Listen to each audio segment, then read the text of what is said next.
देखो हमें पढ़ना क्या है, आर्टिकल 10।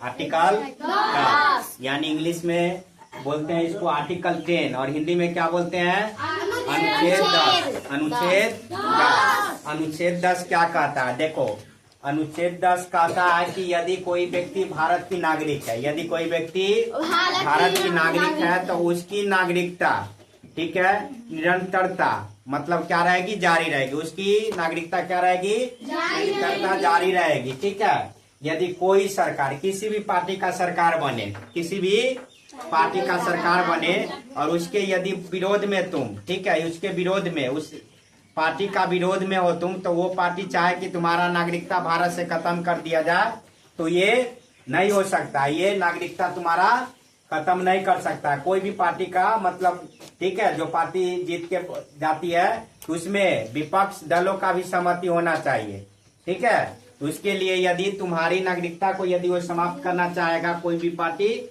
तो समाप्त नहीं हो सकते, किसी भी पार्टी का सरकार हो, ठीक है। इसमें एक नियम है, इसमें एक नियम है, यदि उसको समाप्त करना हो, यदि अनुच्छेद इसकी, ठीक है, अनुच्छेद 10 के अनुसार कहता है, ठीक है, ये अनुच्छेद 10 के अनुसार क्या कहता है, यदि अनुच्छेद 10 में परिवर्तन हो, नागरिकता की समाप्ति के लिए मतलब परिवर्तन करना चाहते हो, तो संसद में, यानी संसद यानी पार्लियामेंट में कानून बनाना होगा।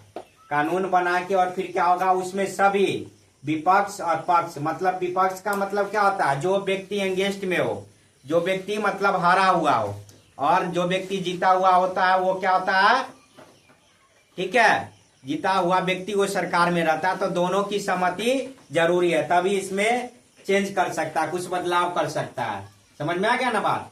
तो अनुच्छेद 10 यही कर रहा है, ठीक है। इसमें देता है अधिकारों की सुरक्षा, की ऑफ पॉइंट में कहता है, मुख्य बिंदु में अधिकारों की सुरक्षा क्या देता है, अधिकारों की सुरक्षा। अधिकारों की सुरक्षा में क्या कहता है कि यदि कोई भी व्यक्ति, ठीक है, यदि कोई भी व्यक्ति भारत की नागरिक हो, यदि कोई सरकार चाहता है कि उसकी नागरिकता छीन ले तो उसे छीन नहीं सकता है। उसे छीनने के लिए बिल बनाना होगा, ठीक है, बिल बनाना होगा और सभी पार्टी की उसमें सहमति, बहुमत जरूरी है, और तब बिल पास होगा तभी कुछ कर सकता है, उसमें हेर फेर या बदल सकता है, ठीक है। दूसरा पॉइंट कहता है अधिकार, ठीक है, संसद का अधिकार। इसमें संसद बताए थे ना अभी तुरंत कि संसद का अधिकार होता है कि वो संसद में क्या बना सकता है, बिल बना के, कानून बना के, ठीक है, उसमें बदलाव कर सकता है। लेकिन बदलाव करने के लिए उसमें भी विपक्ष पार्टी की आवश्यकता होती है, सहमति जरूरी है। नेक्स्ट क्या था, अस्थायित्व। क्या था, अस्थायित्व। अस्थायित्व में क्या कहता है, देखो नागरिक, ठीक है, अधिकारों को प्राप्ति के लिए सुरक्षा, ठीक है, नागरिक के अधिकारों की प्राप्ति के लिए उसको सुरक्षा, ठीक है, क्या सुरक्षा, अस्तित्व का भावना देता है। कौन, अनुच्छेद 10। समझ में आ गया, समझ में आया रे।